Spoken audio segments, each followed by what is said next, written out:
Un mes después del brutal atentado en Amalfi, Antioquia, donde 13 policías fueron asesinados, uno de los sobrevivientes, el patrullero antinarcóticos Diego Herrera, se reencontró en Bogotá con Telmo, su perro guía que había desaparecido tras la explosión. El perro estuvo, al parecer, en poder de las disidencias de las FARC. Felipe García nos cuenta la historia.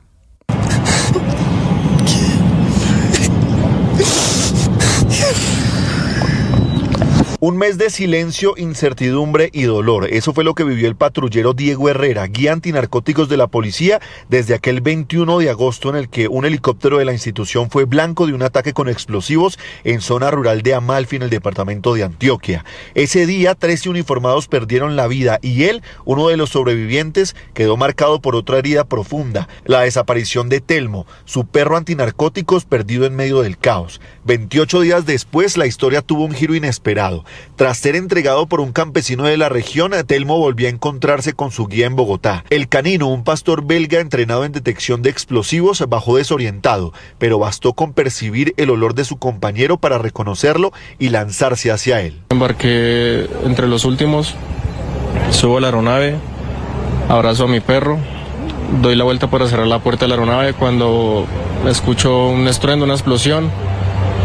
Y yo simplemente cierro mis ojos y digo, Dios mío, protégenos. Cuando despierto me encontraba en un hueco, distante de la aeronave y no tenía a Telmo en mis manos. El reencuentro trajo de vuelta recuerdos amargos. El patrullero relató lo ocurrido ese día del atentado, los momentos de angustia y terror que vivió segundo a segundo. Y le pregunté dónde estaba Telmo, a lo cual manifestaron que estaba fallecido al lado del helicóptero, ya que lo estaban confundiendo con el otro canino Lester. Entre las sombras de una de las tragedias más dolorosas para la policía en los últimos años, la historia de Herrera y Telmo se levanta como un recordatorio de que incluso en medio del horror, la lealtad y el vínculo entre un hombre y su perro pueden convertirse en símbolo de vida y resistencia. ¿En tu éxito?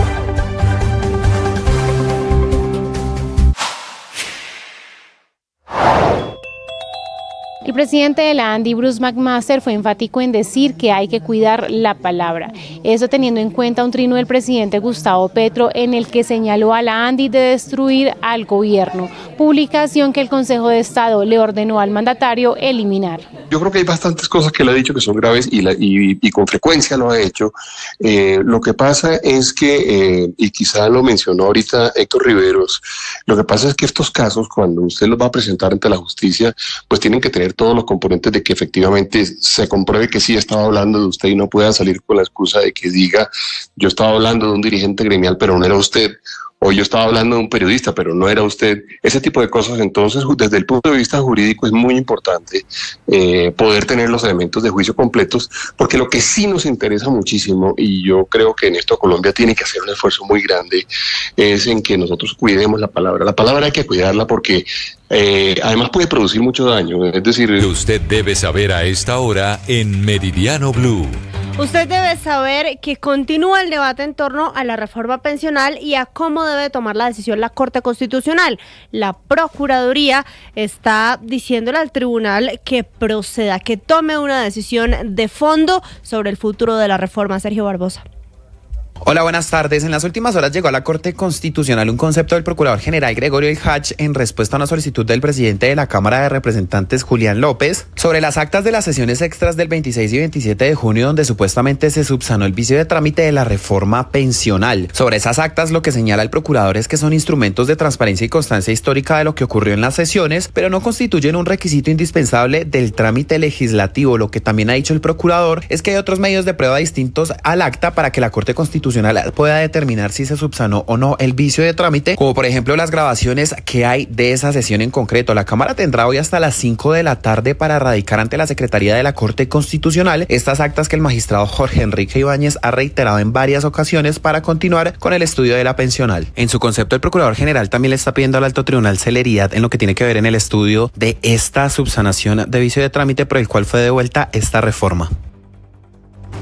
Sergio, gracias. Y esta polémica se ha desatado después de que el presidente de la Cámara de Representantes, Julián López, le enviara un documento a la Corte Constitucional en el que le dice que las dos actas que se han solicitado sobre las sesiones en las que se votó la reforma pensional fueron aprobadas. Desde la oposición dicen que esto no es cierto y piden a la Corte tumbar la pensional por vicios de trámite. Mateo Piñeros. Hasta hoy tenía el presidente de la Cámara de Representantes, Julián López, para enviarle a la Corte Constitucional las actas de dos sesiones, una en la que se anunció la reforma pensional y la otra de la sesión en la que se votó la pensional. Según López, el acta del anuncio se aprobó el 26 de agosto con 76 votos. Sin embargo, para la oposición, la reforma está viciada, pues cuando se anunció el proyecto no había quórum deliberatorio, ya que ni siquiera estaban presentes 80 congresistas. La representante Catherine Miranda. Allí se afirma que el 26 de agosto la reforma fue aprobada con 76 votos, cifra que no constituye quórum decisorio.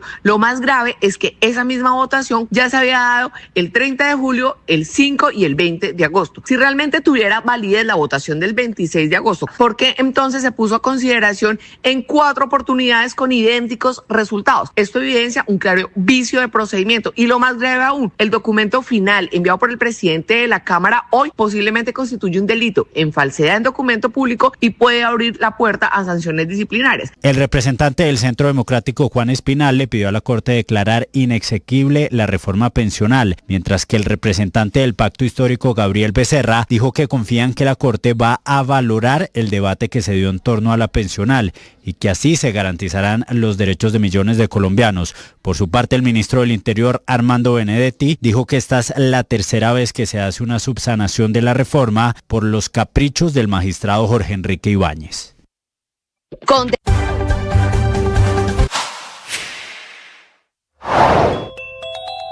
No se trata en este ni en otros casos de adornar la decisión con argumentos formales, gaseosos, incontrovertibles o indemostrables, sino de ofrecer una fundamentación real. Ese es parte del regaño de la Corte Suprema de Justicia a la juez Sandra Heredia por los argumentos que usó para ordenar la captura o casa por cárcel en contra del expresidente Álvaro Uribe Vélez. La Corte está ratificando así la libertad del exmandatario, como en su momento lo hizo el Tribunal Superior de Bogotá, porque cree que los argumentos que usó la juez Heredia fueron vagos, indeterminados e imprecisos y que no se entiende ni la razonabilidad ni la proporcionalidad de la medida que para ese tribunal son principios, no muletillas lingüísticas, ni mucho menos palabras vacías que se pueden mencionar sin mayor fórmula de juicio. En la decisión, la Corte, y hablando nuevamente de la juez Heredia, dice que una cosa es explicar y otra es justificar una decisión y llama la atención sobre una de las principales contradicciones de la decisión de primera instancia, porque aunque reconoció el buen comportamiento. Esta es información exclusiva de Blue Radio. Les tenemos exclusiva porque se abre el camino para el uso de la inteligencia artificial para vigilar plataformas como Temu. Blue Radio revela detalles del acuerdo de entendimiento entre Colombia y China en materia de regulación y protección al consumidor, que forma parte de los acercamientos entre ambos países desde que se anunció la adhesión de nuestro país a la ruta de la seda. Marcela Peña. Juan Camilo, este acuerdo fue firmado por la Superintendencia de Industria y Comercio en Colombia y autoridades chinas. Implica, entre otras cosas, compartir estrategias sobre el uso de inteligencia artificial aplicada a la supervisión de mercados, así como compartir experiencias específicas en supervisión de mercados de comercio en línea. Tenga en cuenta, Juan Camilo, que China es uno de los grandes jugadores del comercio electrónico en plataformas como Temu o como Shein, y que ahí se compran toda clase de productos, no solamente ropa, sino piense también en juguetes para bebés, golosinas, aparatos eléctricos que usted puede conectar en su casa, entre otras cosas, y lo que hace esto es abrir la puerta a que la regulación sobre seguridad y calidad de estos productos se haga teniendo en mente los parámetros chinos.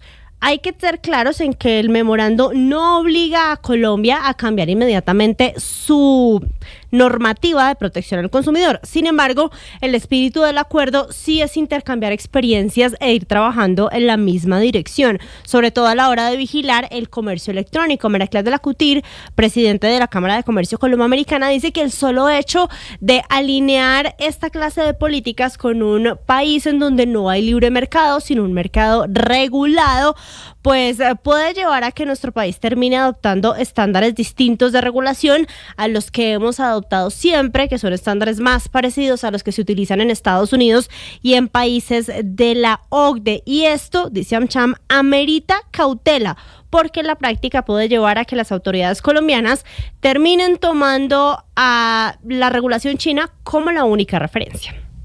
Y seguimos en China. De hecho, vamos a esta hora a China porque la tecnología de ese país ha facilitado los procesos, pero también ha reemplazado la mano de obra humana. Blue Radio conoció la historia de una empresa de lácteos que utiliza inteligencia artificial para producir. Con un sistema automatizado reemplaza una máquina. Puede llegar a reemplazar una máquina 60 empleados. La historia con Catherine Ávila.